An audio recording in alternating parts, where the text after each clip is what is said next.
नमस्कार दोस्तों, एग्जाम साधक के YouTube प्लेटफॉर्म में आपका स्वागत है। जैसा कि अभी तक हमने 4 क्लासेस पढ़ चुका है हमने, और हम आपको ये बता दें कि इन चारों क्लासों में हम क्लासेस उसी तरह से कवर अप कर रहे हैं जैसा कि आपके सिलेबस में दिया हुआ है। पहली क्लास में हमने क्या किया था, 1919 और 1935 के अधिनियम के बारे में हमने पढ़ा था और ये जानकारी प्राप्त करी थी कि एक हिसाब से देखा जाए तो संविधान का जो आधार बनना शुरू हुआ वो इन्हीं अधिनियमों से बनना शुरू हुआ था। ठीक है, एक हिसाब से ये बात हमने डिस्कस करी थी, काफी जानकारी हमने आपको दी थी और एमसीक्यू में जो क्वेश्चन पूछे जा सकते हैं हमने उन्हीं को आधार बनाकर सारी चीजें आपको उपलब्ध कराई थी। उसके बाद हमने आपको संविधान सभा के बारे में क्लास 2 में पढ़ाया था। ठीक है, संविधान सभा के बारे में, और हमने आपको दिखाया था कि किस तरह से उत्तर प्रदेश में, यूपीएससी में, एमपीपीएससी में क्वेश्चंस पूछे जाते हैं। उन सारे क्वेश्चंस को डिस्कस करते हुए हमने बताया था कि आप ये चीजें पढ़ लीजिए, तो जब एमपीपीएससी में आपसे क्वेश्चन पूछा जाएगा प्रीलिम्स में तो आपका क्वेश्चन गलत नहीं होगा। थर्ड क्लास में हमने क्या किया था, हमने आपको बताया था कि संसद लोकसभा, राज्यसभा, राष्ट्रपति से मिलकर बनती है। उसके बाद हमने जब संसद को पढ़ना शुरू किया था, क्योंकि जब आप एमपीपीएससी का सिलेबस देखेंगे तो उसमें आपको संसद भी लिखा हुआ मिलेगा। तो हमने संसद को जो है 3 पार्ट्स में बांट के डिवाइड किया है। तो पहले हमने आपको क्या बताया था कि संसद लोकसभा, राज्यसभा और राष्ट्रपति से मिलकर बनती है। तो हमने तीसरे वीडियो में क्या किया था, संसद के अंतर्गत जिसमें पार्ट ए है उसमें हमने लोकसभा और राज्यसभा के बारे में बहुत सारी इंफॉर्मेशन प्रदान करी थी। उसके बाद क्लास जो चौथी थी, ठीक है, क्लास चौथी में हमने क्या किया था, चौथी क्लास में हमने संसद की जो कार्य प्रणाली है, किसकी, संसद की कार्य प्रणाली है, धन विधेयक से संबंधित जो जो क्वेश्चन आते हैं वो सारे डिस्कस किए थे। साथ में हमने ये बताया था कि अब आपके पास टाइम कम बचा है तो संक्षेप में हम सारी चीजें आपको देने की कोशिश कर रहे हैं। तो हमने जैसे धन विधेयक से संबंधित क्वेश्चन पूछे जाते हैं तो हमने काफी डिस्कस किया था धन विधेयक के बारे में। उसके बाद हमने आपको बताया था संयुक्त अधिवेशन के बारे में काफी क्वेश्चन पूछे जाते हैं, तो संयुक्त अधिवेशन के बारे में हमने आपको बहुत सारी चीजें उपलब्ध कराई थी। तो जो जो इंपॉर्टेंट चीजें थी वो सब कुछ हमने क्लास 4th में कवर अप किया था। और आज हमारी जो क्लास है वो 5th क्लास है। ठीक है, 5th क्लास है। कौन सी क्लास है हमारी, 5th क्लास है। ठीक है, और हम संसद के अंतर्गत ही, हालांकि उसमें राष्ट्रपति एवं संसद लिखा हुआ है, वो एमपीपीएससी की अपनी एक समस्या आप कह सकते हैं, लेकिन आप सभी लोगों को पता है कि संसद के अंतर्गत ही राष्ट्रपति आता है और राष्ट्रपति को इन्होंने स्पेसिफिक रूप से उसमें बताया है। तो राष्ट्रपति हमारे लिए बहुत इंपॉर्टेंट हो जाते हैं। तो आज की क्लास में हम राष्ट्रपति और उपराष्ट्रपति के बारे में पढ़ने वाले हैं। ठीक है, ये चीज आपको याद रखना है। और आपको फिर से एक बार याद दिला दें कि राष्ट्रपति संसद का भाग है। संसद 3 से मिलकर बना होता है, 2 सदनों से, लोकसभा और राज्यसभा और प्लस राष्ट्रपति। ठीक है, कोई भी विधेयक जब बनता है तो विधेयक की प्रक्रिया जो होती है वो किसी भी सामान्य विधेयक की हम बात कर रहे हैं, धन विधेयक या दूसरे जो 4 तरह के विधेयक होते हैं उनमें से यदि हम सामान्य विधेयक की बात करें तो सामान्य विधेयक किसी भी सदन में प्रस्तुत किया जा सकता है। उसके बाद दोनों सदनों से पास होने के बाद कहा जाता है, राष्ट्रपति के पास जाता है। तो इस एक हिसाब से देखा जाए तो संसद के कार्य में राष्ट्रपति के साथ साथ, मतलब लोकसभा और राज्यसभा के साथ साथ राष्ट्रपति भी प्रमुख भूमिका निभाता है। ये चीजें आपको याद रखनी है। ठीक है, तो आज की क्लास चलिए हम शुरू करते हैं। क्लास शुरू करने से पहले एक चीज और डिस्कस कर लेते हैं हम। ठीक है, जैसे हमने आपको संसद के बारे में बता दिया कि उसमें 2 सदन और राष्ट्रपति को सम्मिलित किया जाता है, उसी तरह संघीय कार्यपालिका, आप जब एमपीपीएससी का सिलेबस देखेंगे तो उसमें एक शब्द इस्तेमाल किया गया है संघीय कार्यपालिका का। अब संघीय कार्यपालिका कौन कौन होता है, तो जब हम संविधान के भाग 5 में देखेंगे तो अनुच्छेद 52 से लेकर 78 तक जिनको जिनको बताया गया है वो सभी चीजें किसके अंतर्गत आएंगी, संघीय कार्यपालिका के अंतर्गत आएंगी। ये चीज आपको याद रखना है। यदि उन्होंने शब्द इस्तेमाल किया है संघीय कार्यपालिका तो इसका मतलब, सीधा सा मतलब है कि राष्ट्रपति भी हमें पढ़ना है, ठीक है, उपराष्ट्रपति भी पढ़ना है, उपराष्ट्रपति के बाद मंत्रिमंडल भी उसके अंतर्गत पढ़ना है, और मंत्रिमंडल के साथ हमें महान्यायवादी के बारे में सारी चीजें पढ़ना है। तो यहां पर स्पष्ट रूप से कहा जा सकता है कि जब हम संघीय कार्यपालिका की बात कर रहे हैं तो संघीय कार्यपालिका के अंतर्गत भाग 5 के अनुच्छेद 52 से लेकर 78 तक, ठीक है ना, जिनका जिनका उल्लेख किया गया है, तो संघीय कार्यपालिका के अंतर्गत हमें वो सारी चीजें पढ़नी होंगी। ठीक है, तो आज क्या पढ़ने वाले हैं हम आज पहला बिंदु उठाने वाले हैं संघीय कार्यपालिका के अंतर्गत राष्ट्रपति, और एमपीपीएससी के सिलेबस में राष्ट्रपति को भी स्पष्ट रूप से उल्लेखित किया गया है, इसलिए राष्ट्रपति हमारे लिए इंपॉर्टेंट हो जाता है। अभी जितने पूरे विस्तार की बात तो हम नहीं कर सकते, लेकिन जितना 21 मई को होने वाले प्रीलिम्स के लिए इंपॉर्टेंट है जो जो चीजें, वो हम राष्ट्रपति के अंतर्गत आज कवर अप करने वाले हैं, और मेरे हिसाब से बहुत अच्छी चीजें कवर अप करेंगे, जिससे यदि राष्ट्रपति से संबंधित कोई क्वेश्चन पूछा जाए तो वो गलत ना हो।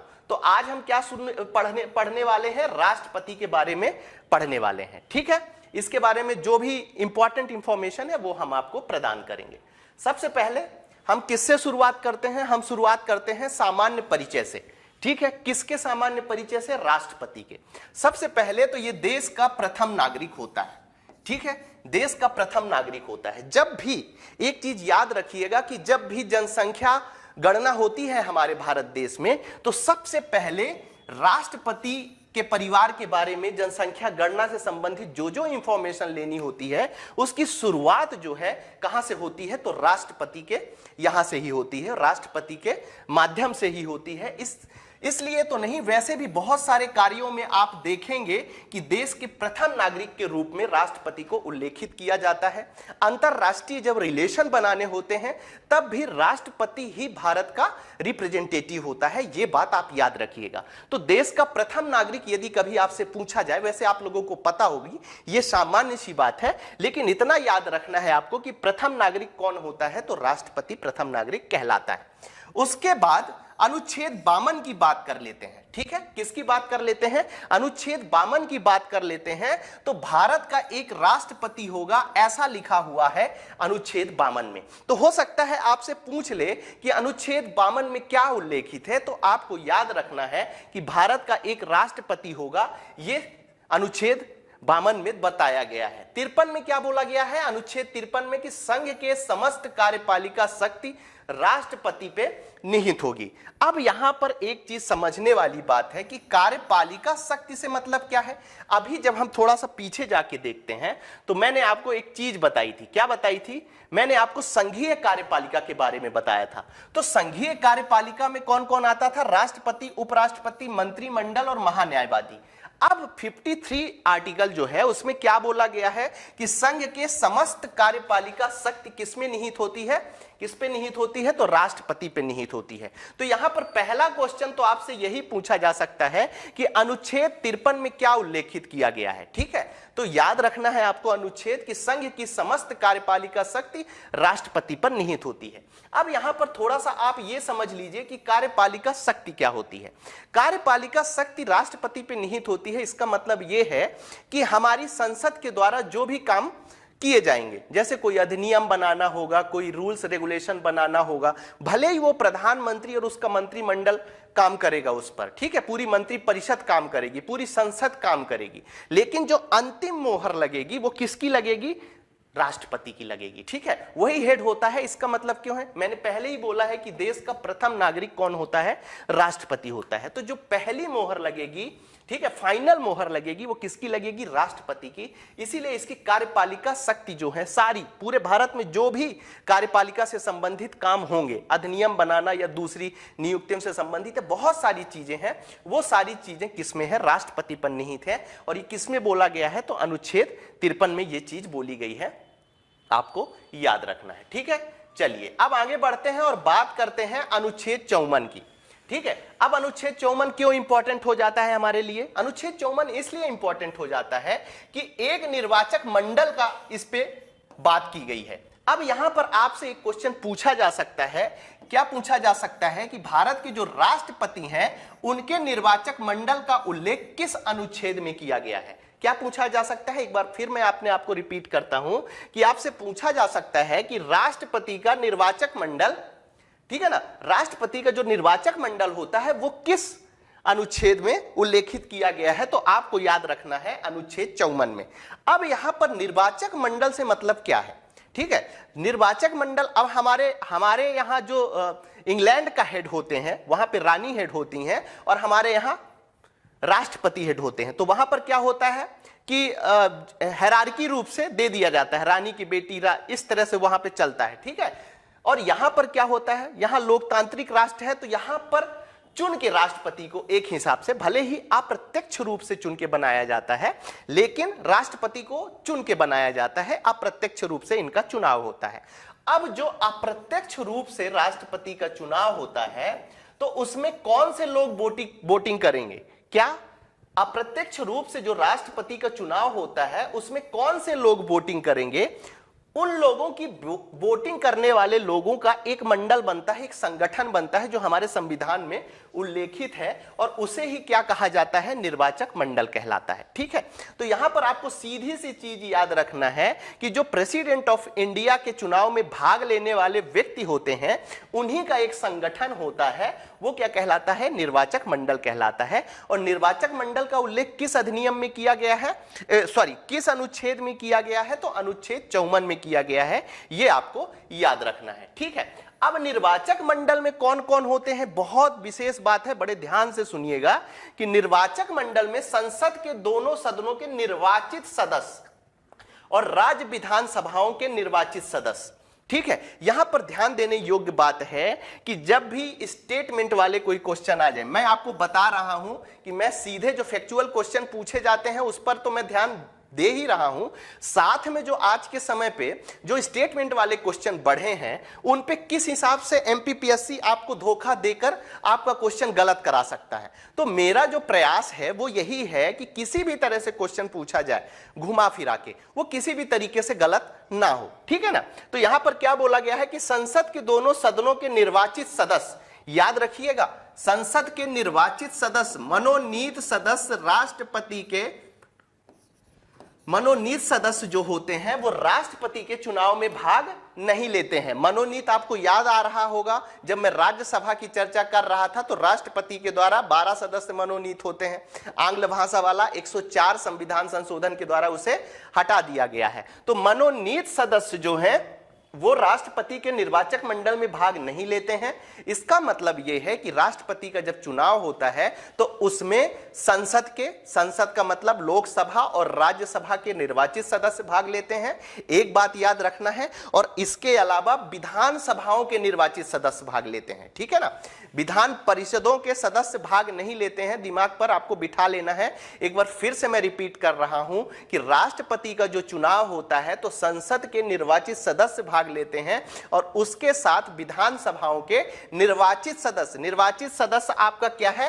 कीवर्ड है, ठीक है। यदि वो स्टेटमेंट वाला क्वेश्चन देता है और आपको हो सकता है कि दे दे कि संसद के दोनों सदनों के पूर्ण सदस्य राष्ट्रपति के चुनाव में भाग लेते हैं, तो यह स्टेटमेंट गलत हो जाएगा। यह हो सकता है संसद के दोनों सदनों के मनोनीत एवं निर्वाचित सदस्य राष्ट्रपति के चुनाव में भाग लेते हैं, ऐसा भी लिख सकता है, तो वो क्वेश्चन भी गलत हो जाएगा। तो यह चीज आपको ध्यान रखनी है, ठीक है। उसके बाद यहां पर बोला गया है कि जो 70वां 70 संविधान संशोधन हुआ था उसमें दिल्ली और पुडुचेरी को भी निर्वाचक मंडल के रूप में शामिल कर लिया गया था। केंद्र शासित प्रदेश हैं जो दिल्ली और पुडुचेरी, उनके मतलब जो उनकी इनमें जो विधानसभाएं हैं तो विधानसभा के जो निर्वाचित सदस्य होते हैं वो भी राष्ट्रपति के निर्वाचक मंडल में शामिल होंगे। और जब निर्वाचक मंडल में शामिल होंगे तो वो क्या कर सकते हैं? वोट राष्ट्रपति के चुनाव में कर सकते हैं।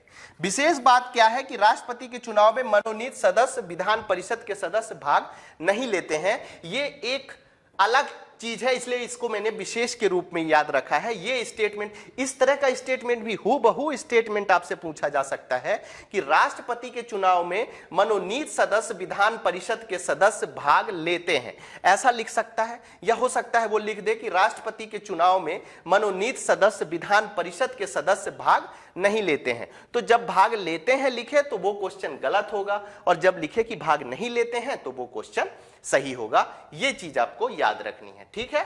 यहां तक की सारी चीजें क्लियर हैं। चलिए आगे बढ़ते हैं और बात करते हैं हम अनुच्छेद 55(3) जिसमें चुनाव पद्धति के बारे में बताया गया है। किसकी चुनाव पद्धति के बारे में बताया गया है? तो राष्ट्रपति के, ठीक है। तो यहां पर आपको याद रखना है कि राष्ट्रपति के चुनाव पद्धति के बारे में किस में बताया गया है। अब एक कंफ्यूजन मन में नहीं पालना है। यदि आपसे पूछा जाए कि राष्ट्रपति के निर्वाचक मंडल का उल्लेख, किसका उल्लेख, निर्वाचक मंडल का उल्लेख किस अनुच्छेद में है, तो आपको अनुच्छेद क्या बताना है, अनुच्छेद 54 बताना है। और यदि आपसे पूछ लिया जाए कि राष्ट्रपति के चुनाव पद्धति का उल्लेख किस अनुच्छेद में किया गया है, तो हो सकता है वो आपको अनुच्छेद 55 लिख दे या 55(3) लिख दे तो सही है। अब देखिए चुनाव पद्धति कौन सी है, तो अनुपातिक प्रतिनिधित्व के अनुसार एकल संक्रमणी मत और गुप्त मतदान के द्वारा राष्ट्रपति का चुनाव होता है। तो पद्धति कौन सी है, ये पद्धति आपको याद रखना है, अनुपातिक प्रतिनिधित्व के अनुसार एकल संक्रमणी मत पद्धति के द्वारा चुनाव होता है, किसका, राष्ट्रपति का। ठीक है, राष्ट्रपति के चुनाव से संबंधित सभी विवादों की जांच व फैसले उच्चतम न्यायालय में होते हैं, ये भी आपको याद रखना है। ठीक है, एक बार फिर से मैं बता दूं, अब जो यहां पर गलत, मैं आपको गलत स्टेटमेंट इसलिए बता देता हूं, रॉन्ग स्टेटमेंट आपको इसलिए बता देता हूं कि यदि स्टेटमेंट वाले क्वेश्चन आए तो गलत ना हो और पूछे जाने की वो क्या करेंगे। अब यहां पर मैं बताता हूं वो क्या करेंगे। राष्ट्रपति चुनाव से संबंधित सभी विवादों की जांच लोकसभा अध्यक्ष के द्वारा की जाती है। ठीक है, और जैसे ही लोकसभा अध्यक्ष उसने लिखा, आपने वो स्टेटमेंट पढ़ने में इतना प्यारा लगेगा, इतना सही लगेगा कि आपके दिमाग में आएगा, थोड़ा सा कंफ्यूजन आपके दिमाग में आएगा, यार भले ही आपने पढ़ा होगा लेकिन कंफ्यूजन आएगा कि यार सुप्रीम कोर्ट करता है कि लोकसभा अध्यक्ष करता है, सुप्रीम कोर्ट करता है कि लोकसभा अध्यक्ष करता है, और इस कंफ्यूजन में हो सकता है कि आपका क्वेश्चन गलत हो जाए। इसलिए इन छोटे छोटे स्टेटमेंट्स में क्लियरिटी होना बहुत जरूरी है। ठीक है, क्लियरिटी होना बहुत जरूरी है कि किसी भी तरीके से इस तरह के सरल क्वेश्चन गलत ना हो। ठीक है, तो अब राष्ट्रपति चुनाव से संबंधित सभी विवादों की जांच व फैसले किसके द्वारा किए जाते हैं, यह भी पूछा जा सकता है। दूसरा क्वेश्चन क्या पूछा जा सकता है कि राष्ट्रपति से चुनाव से संबंधित सभी विवादों की जांच एवं फैसले किसके द्वारा किए जाते हैं, तो आपको याद रखना है उच्चतम न्यायालय के द्वारा किए जाते हैं। फिर राष्ट्रपति के चुनाव को इस आधार पर चुनौती नहीं दी जा सकती है कि निर्वाचक मंडल अपूर्ण है।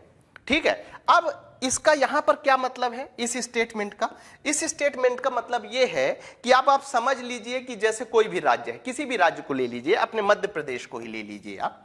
ठीक है, अब पता चला कि निर्वाचक मंडल में उस समय पे कुछ ऐसा है कि यहां की विधानसभा काम नहीं कर रही है। ठीक है, विधानसभा का विघटन कर दिया गया है, ये जो भी चीजें हैं। ठीक है, तो अब ये नहीं होगा, राष्ट्रपति की यदि डिसाइडेड है कि चुनाव होने हैं और राष्ट्रपति का चुनाव होना है, तो अब इस कारण से राष्ट्रपति का चुनाव कैंसिल नहीं होगा कि मध्य प्रदेश की विधानसभा के निर्वाचित सदस्य उपलब्ध नहीं है वर्तमान समय पे। आप समझ पा रहे हैं, मतलब किसी भी स्थिति में राष्ट्रपति का चुनाव जो है इस आधार पर कि भाई कोई निर्वाचक मंडल में कोई सदस्य नहीं है या निर्वाचक मंडल में वोट देने वाले किसी एक राज्य के सदस्य नहीं है, यदि ऐसा कुछ रहता है तो उससे मतलब नहीं है, वो टोटल वोटिंग में से राष्ट्रपति का चुनाव और उसका परिणाम निकाला जाता है। ठीक है, तो ये चीज आपको याद रखना है। अब हम बात करते हैं राष्ट्रपति के अवधि के बारे में। अब बात करते हैं हम राष्ट्रपति के पदावधि की। तो सबसे पहला क्वेश्चन क्या पूछा जा सकता है आपसे पहला क्वेश्चन यही पूछा जा सकता है कि किस अनुच्छेद में राष्ट्रपति के पदावधि की चर्चा की गई है या उनके बारे में बताया गया है, उनकी पदावधि के बारे में। तो आपको याद रखना है अनुच्छेद 56 में। ठीक है, उसके बाद पद ग्रहण की तारीख से 5 वर्ष तक राष्ट्रपति अपने पद पर बने रहेंगे। इसीलिए मैं जब आपको पीछे बता रहा था तो वहां पर एक इंपॉर्टेंट चीज मैंने आपको यह बताई थी कि 5 साल के बीच में, ठीक है, यदि किसी भी तरीके से, अब जैसे मध्य प्रदेश में समझ लीजिए राष्ट्रपति शासन लगा हुआ है या दूसरी चीजें हैं, और तो उनका जो निर्वाचक मंडल बनेगा वो इस आधार पर कैंसिल नहीं होगा कि मध्य प्रदेश में अभी सरकार नहीं चल रही है। ठीक है, तो वहां पर राष्ट्रपति का चुनाव होगा इस 5 साल के बाद। राष्ट्रपति पद हेतु पुनर्निर्वाचन किसमें दिया हुआ है, तो आपको याद रखना है अनुच्छेद 57 में दिया हुआ है। पुनर्निर्वाचन का मतलब क्या है कि एक बार राष्ट्रपति 5 साल तक राष्ट्रपति रहे हैं, उसके बाद अगले 5 साल तक भी राष्ट्रपति जो है वो पुनः राष्ट्रपति बन सकते हैं। तो आपसे हो सकता है पूछ लिया जाए कि राष्ट्रपति पद है तो पुनर्निर्वाचन कौन से अनुच्छेद में बताया गया है, तो आपको याद रखना है अनुच्छेद 57 में बताया गया है। किसी व्यक्ति का पुनः निर्वाचन की पात्रता निर्धारित करता है। कौन सा अनुच्छेद पुनर्निर्वाचन की पात्रता निर्धारित करता है, तो आपको याद रखना है अनुच्छेद 57 में।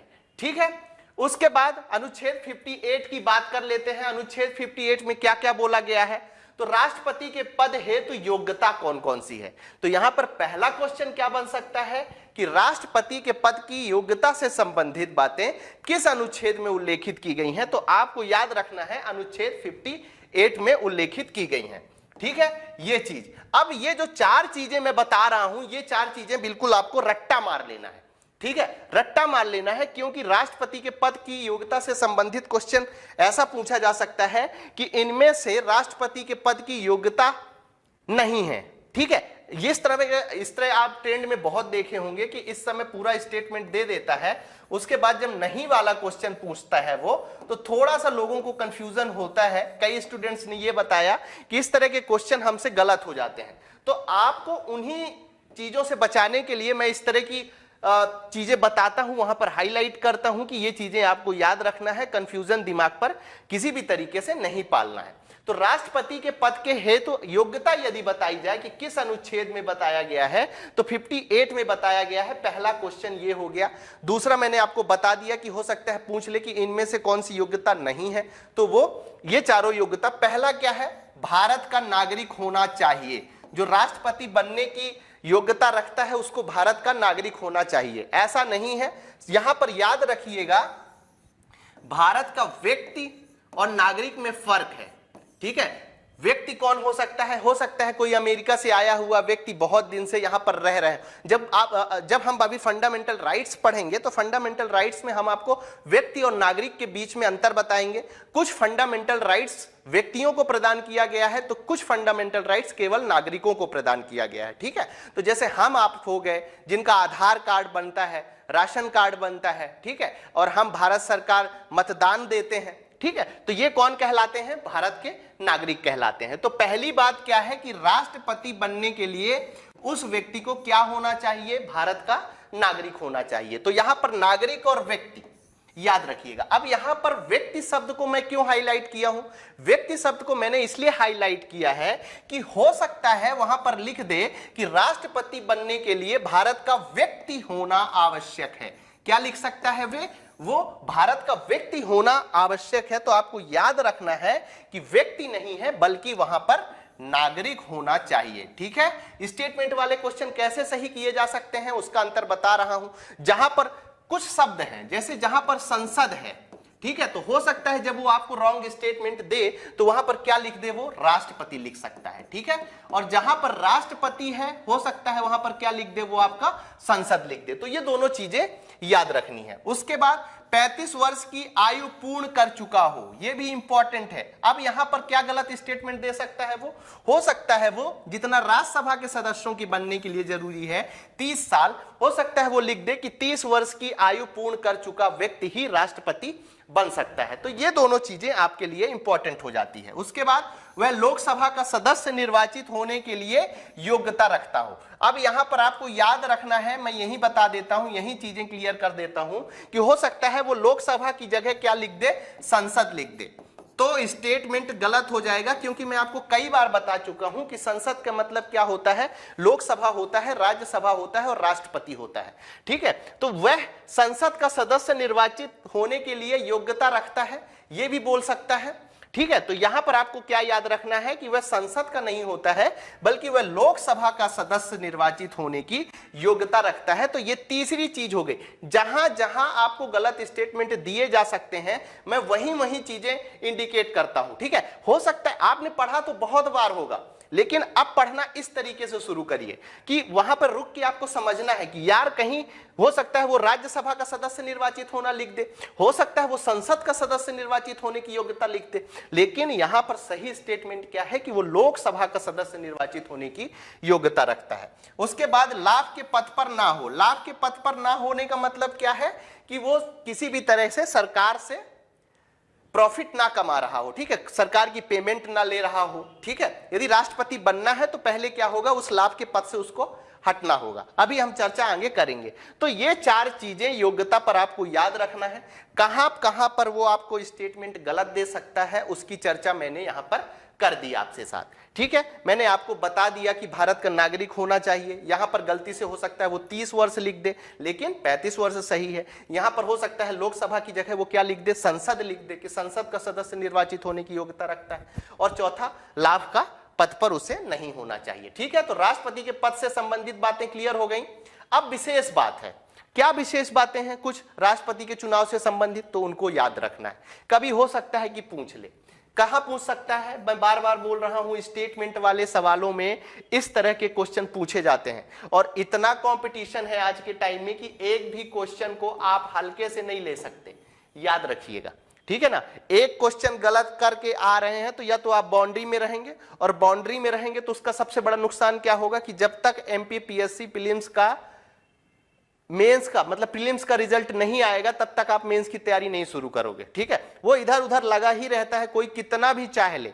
यदि आप बाउंड्री में हैं तो आप मेंस की बहुत, अब मैं 100% लोगों की बात नहीं कर रहा हूं, यहां पर 90% लोग ऐसे ही होते हैं कि जब तक प्रीलिम्स का रिजल्ट नहीं आता है वो मेंस की तैयारी करना नहीं शुरू करते हैं।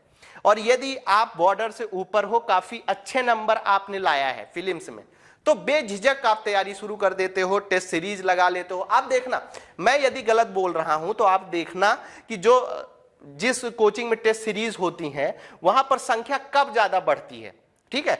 हालांकि कई कोचिंग वाले ये काम करते हैं कि प्रीलिम्स के 3 दिन या 4 दिन बाद ही मेंस का पेपर लेना या मेंस का टेस्ट लेना शुरू कर देते हैं। लेकिन अधिकतम लड़के आपको कब दिखेंगे, अधिकतम लड़के आपको दिखेंगे जब प्रीलिम्स का रिजल्ट आ जाता है। इसीलिए मैं बोल रहा हूं कि इन सब छोटे छोटे जो स्टेटमेंट वाले बता रहा हूं मैं, और आपको एक तरीका बता रहा हूं कि कहां पर गलतियां हो सकती हैं, वो चीजें तो वो आपको याद रखना है। तो राष्ट्रपति के चुनाव हेतु नामांकन के लिए क्या क्या होते हैं, तो 50 प्रस्तावक और 70 अनुमोदक होते हैं।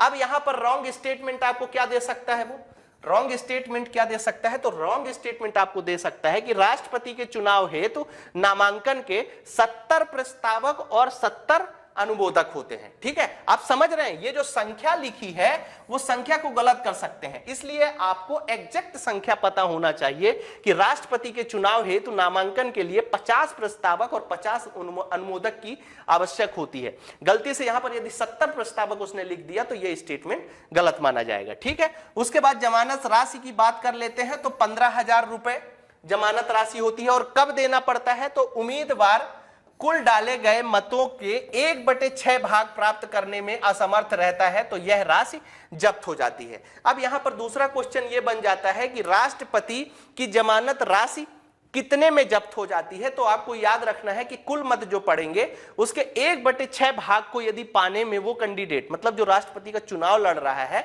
वो कैंडिडेट यदि असमर्थ हो जाता है तो उसको जमानत राशि देना पड़ेगा, ठीक है। चलिए, अब यहां जमानत राशि वाले में हो सकता है 50,000 लिख दे, 1 लाख लिख दे, 1.5 लाख लिख दे, इसलिए आपको एग्जैक्ट संख्या याद रखनी है, ठीक है। अब राष्ट्रपति कार्यालय की दशाएं किसमें बताई गई हैं, तो अनुच्छेद 59 में बताई गई हैं। अब यहां पर क्या बोला गया है कि यदि कोई व्यक्ति संसद में सदस्य है, मतलब संसद में यदि सांसद है, ठीक है, संसद में क्या है, यदि सांसद है या विधानसभा में विधायक है, ठीक है। यहां पे वही चीज लिखी है कि संसद के किसी सदन या किसी राज्य के विधानमंडल के किसी सदन का कोई सदस्य राष्ट्रपति निर्वाचित हो जाता है तो यह समझा जाएगा कि उसने उस पद में अपना स्थान राष्ट्रपति के रूप में अपने पद की तारीख से रिक्त कर दिया है। यहां पर सीधा सा मतलब ये कह रहे हैं कि अब देखिए, राष्ट्रपति बनने की योग्यता जब मैं आपको बता रहा था तो कोई भी चुनाव लड़ सकता है, हम आप भी लड़ सकते हैं, लेकिन कब लड़ सकते हैं, हम आप अभी नहीं लड़ सकते क्योंकि 35 साल पूरा करना पड़ेगा। तो 35 साल पूरा करने वाला व्यक्ति यदि वो भारत का नागरिक है तो विधानसभा में जो विधायक चुने हैं वो भी भारत के नागरिक हैं, हमारी संसद में जो सांसद चुने गए हैं वो भी भारत के नागरिक हैं, और ये जब सब भारत के नागरिक हैं तो ये चुनाव लड़ सकते हैं। लेकिन यदि सांसद या विधायक चुनाव लड़ते हैं, ठीक है, तो रिजल्ट आने के बाद जैसे ही उनको राष्ट्रपति चुन लिया जाएगा तो उसी तारीख से ऐसा माना जाएगा कि वो पद से, मतलब सांसदी का पद उनका समाप्त हो चुका है, विधायकी का पद उनका समाप्त हो चुका है, ठीक है। तो ये दोनों चीजें आपको याद रखनी है। चलिए, और इसका अनुच्छेद याद रखना है आपको, ठीक है। अनुच्छेद 59 राष्ट्रपति कार्यालय की दशाएं बताई हैं, दशाओं का मतलब वही चीज है। चलिए आगे बढ़ते हैं, बात कर लेते हैं राष्ट्रपति के शपथ की। ये बहुत बार पूछा जाता है, इसी तरह के छोटे छोटे क्वेश्चन आते हैं और सीधा फैक्चुअल आता है कि राष्ट्रपति द्वारा शपथ दिलाने की बात किस अनुच्छेद में की गई है। तो आपको आंख बंद करके अनुच्छेद 60 लगाना है। कितना? अनुच्छेद 60 में राष्ट्रपति द्वारा जो शपथ ली गई है उसकी बात की गई है। कौन कराएगा राष्ट्रपति का शपथ? तो आपको याद रखना है, भारत का मुख्य न्यायाधीश या उनकी अनुपस्थिति में उच्चतम न्यायालय का सीनियर न्यायाधीश।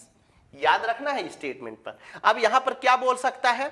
भारत का मुख्य न्यायाधीश या भारत का मुख्य न्यायाधीश उपलब्ध नहीं है, उनकी अनुपस्थिति में उनके द्वारा निर्धारित कोई उच्चतम न्यायालय का न्यायाधीश, ऐसा लिखा जाए। लेकिन यहां पर क्या है? उच्चतम न्यायालय का मतलब ये मुख्य न्यायाधीश तो सीनियरिटी के आधार पे वो रहेंगे ही, लेकिन उनके बाद जो सेकेंड सीनियर होगा वही राष्ट्रपति को क्या है? शपथ दिलाएगा। इसीलिए मैंने यहां पर स्टेटमेंट आपको याद रखना। देखिए पढ़ते सब हैं, सबको ऊपर ऊपर की चीजें पता होती हैं, लेकिन जो 2-3 क्वेश्चन गलत होते हैं जिनके कारण आप लोग बाहर होते हैं, उसका मेन कारण यही होता है कि उतनी बारीकी से चीजें नहीं पता होती हैं। ठीक है, अब जैसे मैंने आपके दिमाग में डाल दिया है कि जहां संसद लिखा हो स्टेटमेंट वाले में, वहां आपको ठहरना है, आपको सोचना है कहीं राष्ट्रपति तो नहीं है, कहीं लोकसभा तो नहीं है, कहीं राज्यसभा तो नहीं है।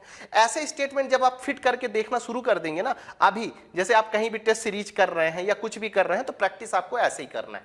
आप किसकी शपथ लेते हैं? कभी कभी पूछ लेता है, तो याद के लिए मैंने बता दिया है, श्रद्धा पूर्वक कार्य पालन करने का। जो वो काम करेंगे पूरी श्रद्धा के साथ करेंगे।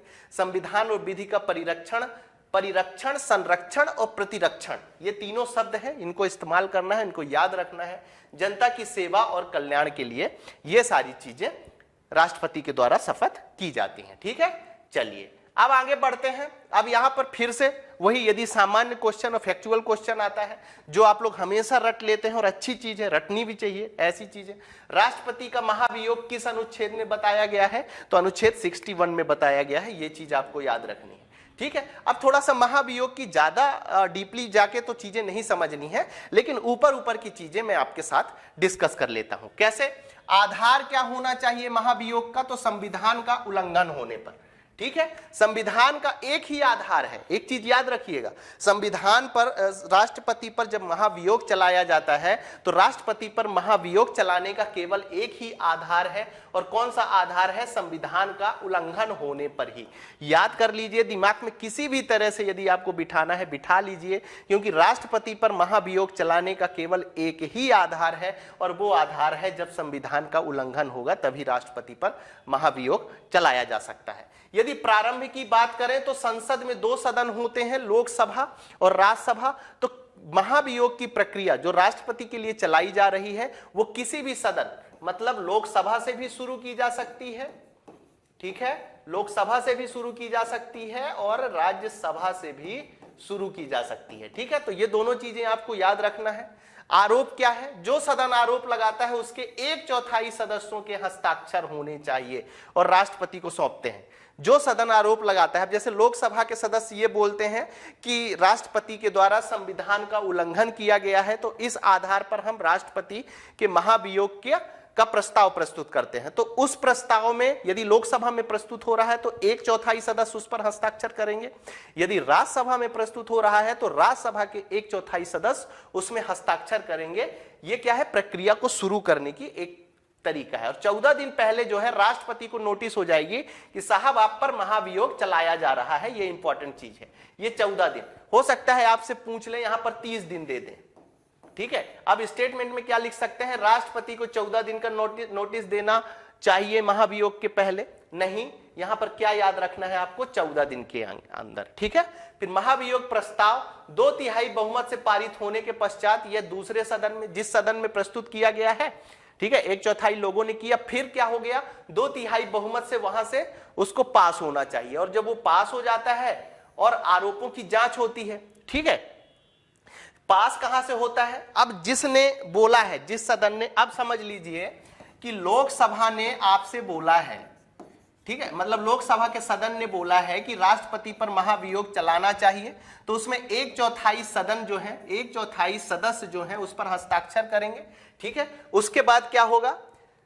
उसके बाद यह होगा कि उसे वहां से राष्ट्रपति, वहां का अध्यक्ष स्वीकार कर लेता है। उसके बाद क्या होगा? 2/3 बहुमत से वहां से पारित होना पड़ेगा। उसके बाद जब 2/3 बहुमत से पारित हो जाएगा और दूसरे सदन में जाएगा वह प्रस्ताव, तो उस पर क्या होगी, जांच होगी। जांच किस आधार पर होगी कि संविधान का उल्लंघन राष्ट्रपति के द्वारा किया गया है कि नहीं किया गया है। यदि पाया जाता है कि हां भाई किया गया है तो 2/3 बहुमत से उस सदन से भी पास हो जाएगा। ठीक है, दूसरा सदन आरोपों को सही पाता है तो महाभियोग प्रस्ताव 2/3 से दूसरे सदन से भी हट जाएगा। ठीक है, मतलब दूसरे 2/3 बहुमत से भी पारित हो जाएगा। ठीक है, अब तो जब दूसरे सदन से भी पारित हो जाएगा उसके बाद राष्ट्रपति को पद से हटा दिया जाएगा। ठीक है, तो ये चीज यहां तक क्लियर हो गई। महाभियोग की प्रक्रिया बस इतनी ही है, थोड़ा सा और डीपली है लेकिन उतना आपको जानने की जरूरत नहीं है। जितने जानने की जरूरत है उतना ही मैं आपको बता रहा हूं। आगे बढ़ते हैं तो महाभियोग संसद का अर्ध न्यायिक प्रक्रिया है जिसमें 2 बातें ध्यान रखने योग्य हैं। 2 बातें कौन कौन सी हैं महाभियोग में? अभी तक हमने क्या बात करी थी, निर्वाचन की बात करी थी। ठीक है, अब इसमें 2 बातें आपको महाभियोग में जो निर्वाचन से भिन्न है वो कौन सी बातें हैं जो याद रखनी है। पहली बात तो ये है कि संसद के दोनों सदनों के नामांकित सदस्य भी, अभी तक जब हम निर्वाचन की बात कर रहे थे तो उसमें क्या था, केवल चुने हुए सदस्य, ठीक है ना, केवल निर्वाचित सदस्य ही राष्ट्रपति के चुनाव में भाग ले सकते थे। लेकिन जब राष्ट्रपति का महाभियोग हो रहा है तो उसमें निर्वाचित सदस्यों के साथ नामांकित सदस्य भी, जिन्होंने राष्ट्रपति चुनाव पर भाग लिया था, इस महाभियोग में भाग नहीं लिया था, सॉरी माफ करिएगा, यहां पर भाग नहीं लिया था, वो भी महाभियोग के में भाग लेंगे। दूसरी बात, राज्य विधानसभाओं के निर्वाचित सदस्य अब महाभियोग पर भाग नहीं लेंगे। ठीक है, बातें क्लियर कर लीजिए। यहां पर 2 चीजें हैं, एक निर्वाचन से संबंधित चीज है, एक महाभियोग से संबंधित चीज है। निर्वाचन में कौन होगा, तो सदनों के दोनों सदनों के निर्वाचित सदस्य शामिल होंगे, साथ ही राज्य विधानमंडल के निर्वाचित सदस्य शामिल होंगे निर्वाचन में। जब महाभियोग की बात होती है तो सदनों के पूर्ण सदस्य शामिल होंगे। पूर्ण सदस्य का मतलब क्या होता है, निर्वाचित सदस्य भी शामिल कर लिए जाएंगे, मनोनीत सदस्य भी शामिल कर लिए जाएंगे। वहीं पर दूसरी बात आपको क्या याद रखनी है कि महाभियोग में विधानमंडल के, विधानसभा के निर्वाचित सदस्य शामिल नहीं होंगे जो पहले निर्वाचन में भाग ले रहे थे। ठीक है, यहां तक की चीजें क्लियर हो गई। चलिए अब आगे बढ़ते हैं। राष्ट्रपति की शक्तियों के बारे में, शक्तियां एवं कर्तव्य हैं।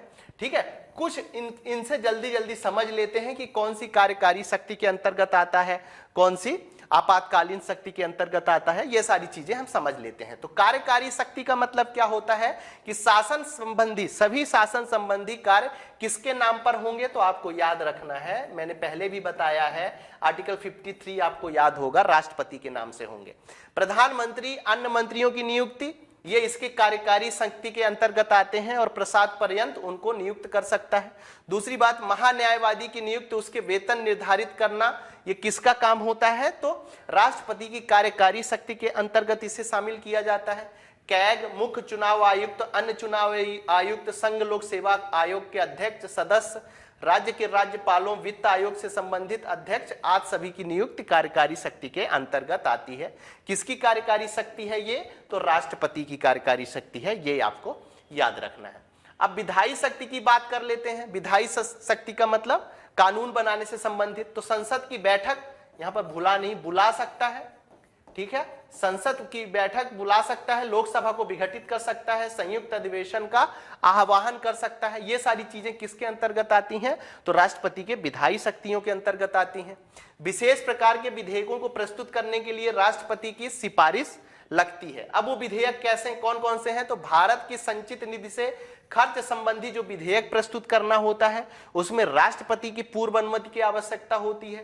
राज्यों की सीमा परिवर्तन से संबंधित या नए राज्यों के निर्माण से संबंधित बातों के लिए राष्ट्रपति की पूर्व अनुमति की आवश्यकता होती है। ठीक है ना, उनकी सिफारिश के बाद ही इन विधेयकों को संसद में प्रस्तुत किया जाता है, सदन में प्रस्तुत किया जाता है। अब यहां पर क्वेश्चन आपसे पूछा जा सकता है कि कौन से विधेयक को प्रस्तुत करने से पहले राष्ट्रपति की पूर्व अनुमति की आवश्यकता होती है तो आपको याद रखना है कि भारत की संचित निधि से खर्च संबंधी विधेयक की, राज्यों की सीमा परिवर्तन से संबंधित चीजों की और राज्य के निर्माण संबंधित विधेयक की बातें आपको याद रखना है। जब एक विधेयक संसद द्वारा पारित होकर राष्ट्रपति के पास भेजा जाता है तो विधेयक को अपनी स्वीकृति देता है अथवा विधेयक पर अपनी स्वीकृति सुरक्षित रख लेता है, अथवा विधेयक को यदि वह धन विधेयक नहीं है तो संसद पुनर्विचार के लिए लौटा सकता है। कल जब हम धन विधेयक के बारे में पढ़ रहे थे तो वहां पर हमने आपको बताया था कि धन विधेयक को जो है पुनर्विचार के लिए राष्ट्रपति नहीं लौटा सकता है। ठीक है, अब वित्तीय शक्तियों की बात कर लेते हैं। तो धन विधेयक कल काफी चर्चा करी थी हमने, राष्ट्रपति के पूर्व अनुमति, ठीक है, राष्ट्रपति के पूर्व अनुमति से ही संसद में क्या है, धन विधेयक प्रस्तुत किया जाता है। वार्षिक वित्तीय विवरण केंद्रीय बजट संसद के समक्ष रखता है। कौन रखता है? राष्ट्रपति रखता है, ये याद रखना है। अनुदान की कोई भी मांग उसकी सिफारिश के बिना नहीं की जा सकती। ठीक है, ये आपको याद रखना है, राष्ट्रपति सिफारिश करेगा तब अनुदान की मांग के लिए प्रस्तुत किया जाएगा। भारत की आकस्मिक निधि की व्यवस्था कौन कर सकता है? ये सब वित्तीय शक्तियां हैं तो राष्ट्रपति। कल हमने आपको बताया था आकस्मिक शक्ति के बारे में, जब पढ़ रहे थे तो वहां पर बताया था कि ये राष्ट्रपति निकाल सकते हैं इनसे पैसा। ठीक है ना, याद आ रहा होगा आपको। ठीक है, केंद्र राज्य के मध्य राजस्व बंटवारे के लिए वित्त आयोग का गठन कर सकता है। तो ये कौन सी शक्तियां हैं? राष्ट्रपति की वित्तीय शक्तियां। अब बात करते हैं राष्ट्रपति की न्यायिक शक्तियों की। तो सुप्रीम कोर्ट और हाई कोर्ट के न्यायाधीशों की नियुक्ति कौन करता है? तो राष्ट्रपति करता है। राष्ट्रपति के क्षमा दान करने की शक्ति कई बार पूछा गया है, 3 स्टार बनाइए और नोट डाउन करिए किस अनुच्छेद में बताया गया है। तो अनुच्छेद 72 में बताया गया है। अब कौन कौन सी है क्षमा? तो एक तो क्षमा है जिसमें कंप्लीट क्षमा कर दिया जाता है, दंड और बंदीकरण दोनों को हटा दिया जाता है, पूरी तरह से छोड़ दिया जाता है, क्षमा कर दिया जाता है। एक लघुकरण होता है। लघुकरण में क्या होता है? दंड के स्वरूप को बदलकर कम करना। ठीक है, मतलब जैसे किसी को यदि मृत्यु दंड दिया गया है तो मृत्यु दंड को किसमें बदल देते हैं? कठोर कारावास में। ठीक है, तो लघुकरण का मतलब, इसका मतलब समझिएगा क्योंकि वो सीधा क्या पूछ सकता है, लघुकरण का अर्थ है। ठीक है, ऐसा करके वो दे सकता है। तो आपको याद रखना है कि दंड के स्वरूप को बदलकर कम करना, जैसे मृत्यु दंड से कठोर कारावास की ओर बढ़ना। उसके बाद परिहार की बात कर लें। परिहार क्या कहलाता है? तो दंड की प्रकृति में परिवर्तन किए बिना उसकी अवधि कम करना। ठीक है, मतलब यदि किसी को 2 वर्ष का कठोर कारावास दिया गया है तो उसको परिहार में क्या करते हैं, उसको घटाकर 1 वर्ष का कठोर कारावास कर देंगे। ठीक है ना, परिहार का मतलब क्या होता है?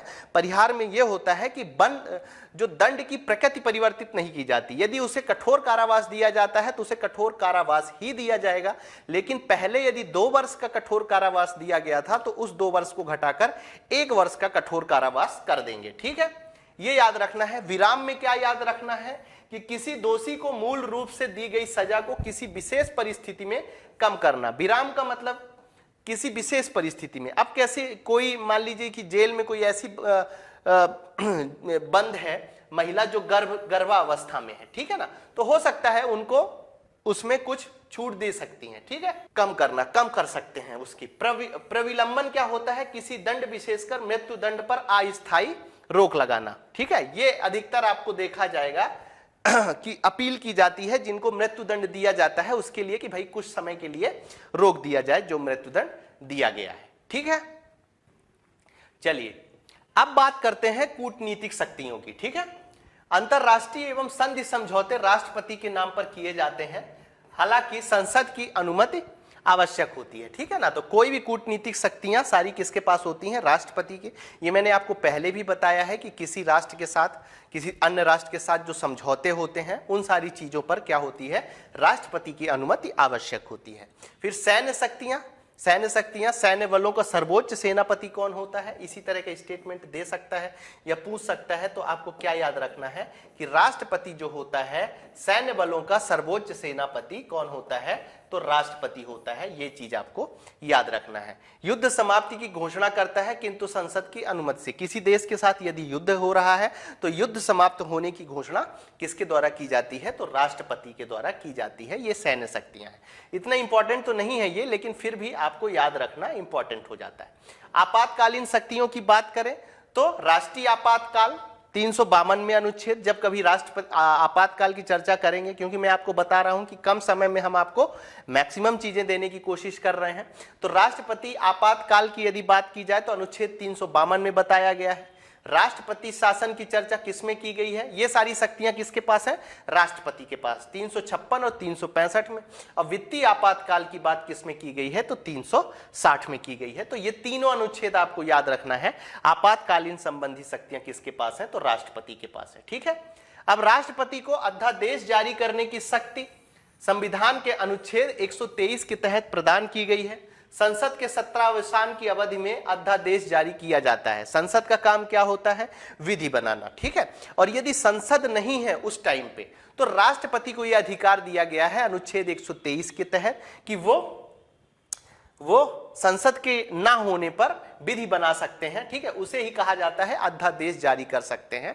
ये याद रखना है। ठीक है। संसद को बनाए गए कानून की तरह, परंतु यह प्रकृति से अल्पकालीन होता है। ठीक है। ये जो अध्यादेश होगा वो उसी तरह से काम करेगा जैसे कि संसद के द्वारा बनाया गया कानून काम करता है, लेकिन इसकी प्रकृति क्या होती है? ये अल्पकालीन प्रकृति का होता है। क्या? अध्यादेश। तो यहां पर आपको इतनी चीजें ही याद रखनी है।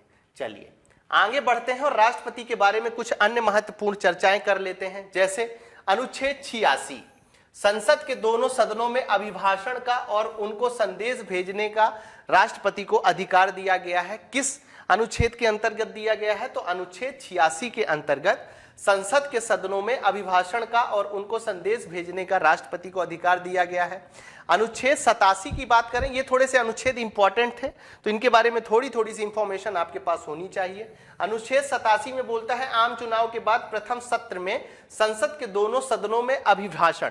अब यहां पर सीधा आपसे क्वेश्चन पूछ सकता है कि आम चुनाव के बाद प्रथम सत्र में संसद के दोनों सदनों में अभिभाषण किस अनुच्छेद के अंतर्गत होता है? तो आपको याद रखना है अनुच्छेद 87 के अंतर्गत होता है। ठीक है।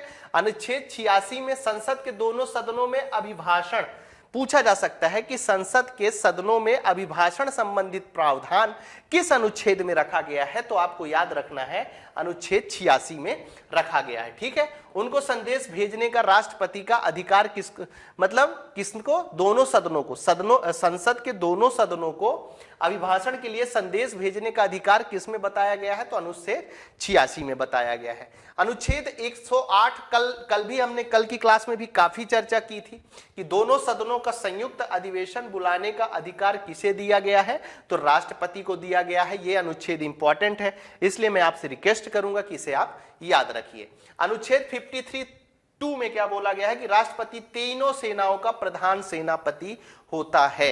यह आपसे सीधा क्वेश्चन पूछा जा सकता है कि किस अनुच्छेद के अंतर्गत राष्ट्रपति तीनों सेनाओं का सर्वोच्च सेनापति होता है, सर्वोच्च प्रधान होता है? तो आपको याद रखना है अनुच्छेद 53(2). ठीक है। 53(2) में यह बात बोली गई है कि राष्ट्रपति तीनों सेनाओं का प्रधान सेनापति होता है। ठीक है। अब संघीय कार्यपालिका की बात कर लेते हैं। तो संविधान के अब क्या है? अब यहां पर संघीय कार्यपालिका फिर से क्यों समझना जरूरी है? क्योंकि अब हम बात करने वाले हैं उपराष्ट्रपति की। किसकी बात करने वाले हैं? उपराष्ट्रपति की। और मैं आपको बार बार बता रहा हूं, बार बार याद दिला रहा हूं इस चीज को कि संघीय कार्यपालिका में कौन कौन आएगा? तो संविधान के भाग 5 में अनुच्छेद 52 से लेकर 78 तक की सारी जो चीजें होंगी वो किसके अंतर्गत आएगा? संघीय कार्यपालिका के अंतर्गत आएगा। और ये 52 से लेकर 78 तक में क्या क्या सम्मिलित है? तो राष्ट्रपति सम्मिलित है, उपराष्ट्रपति सम्मिलित है, मंत्रिमंडल सम्मिलित है और चौथा महान्यायवादी सम्मिलित है। ठीक है। तो इन चारों से क्वेश्चन आपसे एमपीपीएससी में पूछा जा सकता है, इसलिए आपको याद रखना है। तो अभी हमने क्या कंप्लीट किया है? राष्ट्रपति कंप्लीट किया है। राष्ट्रपति से संबंधित जो क्वेश्चन पूछे जा सकते हैं उन सारे क्वेश्चंस की चर्चा कर ली है। अब हम चर्चा करते हैं उपराष्ट्रपति की। ठीक है।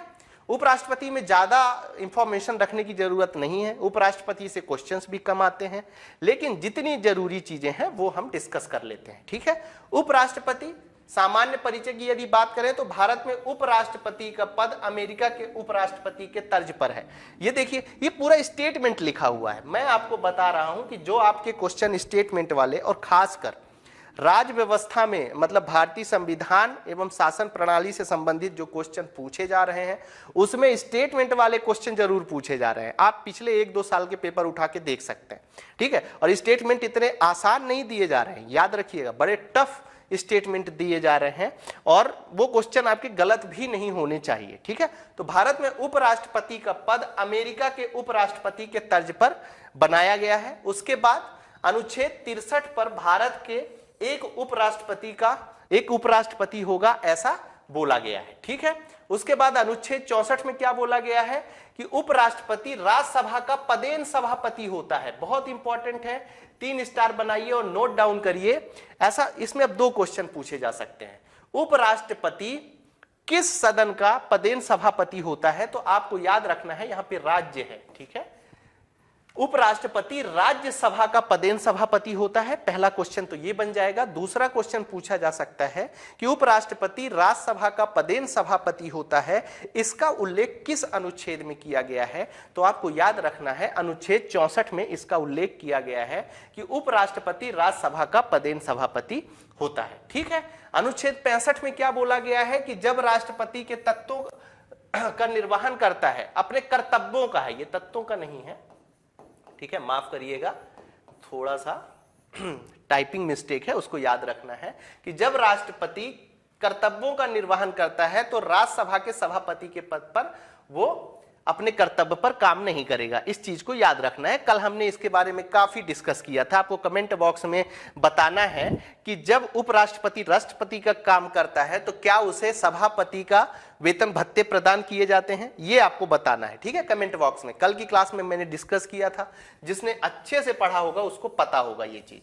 अनुच्छेद 66 में संसद के दोनों सदनों के निर्वाचित और मनोनीत दोनों सदस्यों द्वारा इसकी बात की जाती है, ठीक है। संसद के दोनों सदनों के निर्वाचित और मनोनीत दोनों सदस्यों द्वारा उपराष्ट्रपति को चुना जाता है। अब यहां पर राष्ट्रपति से कैसे भिन्न हो जाता है? अब यहां पर फिर से थोड़ी सी एक चीज याद आपको रखनी है कि अनुच्छेद 66 के उपराष्ट्रपति को कैसे चुना जाता है। तो उपराष्ट्रपति के लिए यहां पर 2 चीजें याद रखनी है जो राष्ट्रपति के चयन से अलग करती हैं। पहली बात तो यह है कि जो राष्ट्रपति का चुनाव हो रहा था उसमें दोनों सदनों के निर्वाचित सदस्य शामिल हो रहे थे, लेकिन उपराष्ट्रपति के चुनाव में निर्वाचित और मनोनीत सदस्य दोनों सम्मिलित हो रहे थे होंगे जो राष्ट्रपति के महाभियोग में शामिल हो रहे थे, ठीक है। एक चीज ये याद रखनी है और दूसरी चीज ये याद रखनी है कि राष्ट्रपति के चुनाव में विधानसभा के निर्वाचित सदस्य सम्मिलित हुए थे, लेकिन उपराष्ट्रपति में विधानसभा के निर्वाचित सदस्य सम्मिलित नहीं हुए हैं। ये चीज को भी याद रखनी है, ठीक है। तो यहां पर दोनों अंतर क्या है विशेष, वो चीज मैंने आपसे डिस्कस करके बता दी है, जिससे क्वेश्चन पूछे जाते हैं। यदि स्टेटमेंट में हो सकता है उसमें ऐसा लिख दें कि संसद के दोनों सदनों के निर्वाचित सदस्य ही उपराष्ट्रपति के चुनाव में भाग लेते हैं, तो ऐसा स्टेटमेंट गलत हो जाएगा, क्योंकि संसद के दोनों सदनों में निर्वाचित और मनोनीत दोनों तरह के सदस्य भाग लेते हैं। लेकिन राष्ट्रपति की जब हम बात करेंगे तो राष्ट्रपति के निर्वाचन में संसद के निर्वाचित सदस्य भाग लेते हैं प्लस विधानसभाओं के निर्वाचित सदस्य भाग लेते हैं, जबकि उपराष्ट्रपति के चुनाव में विधानसभाओं के जो सदस्य होते हैं वो भाग नहीं लेते हैं और संसद के सभी सदस्य भाग लेते हैं। और वहीं राष्ट्रपति के महाभियोग में संसद के सभी सदस्य भाग लेते हैं, लेकिन राज्यसभा के सदस्य विधानसभा के सदस्य उनके महाभियोग पर भाग नहीं लेते हैं।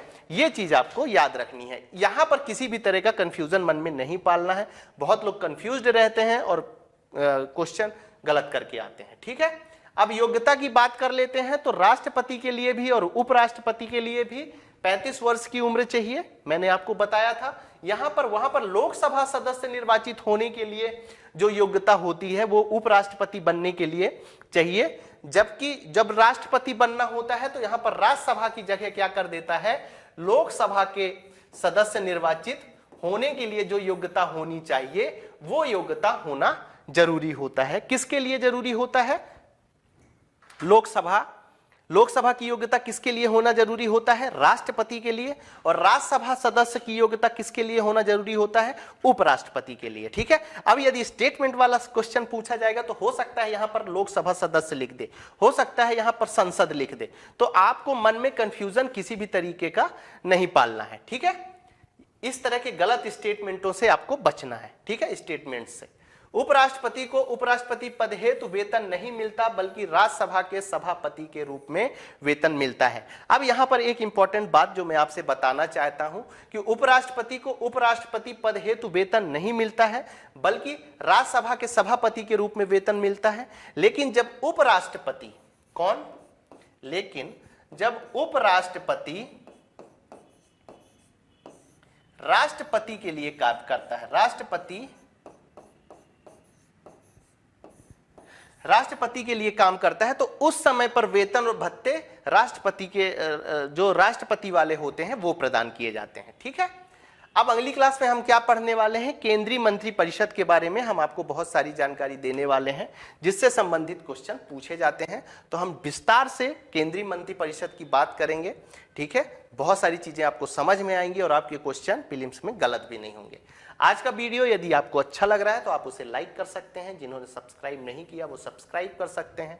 साथ ही आज की वीडियो की यदि आप पीडीएफ प्राप्त करना चाहते हैं तो हमारे टेलीग्राम चैनल एग्जाम साधक में जाकर प्राप्त कर सकते हैं। ठीक है, आप सभी के उज्जवल भविष्य की शुभकामनाओं के साथ आज की क्लास हम यहीं समाप्त करते हैं। धन्यवाद।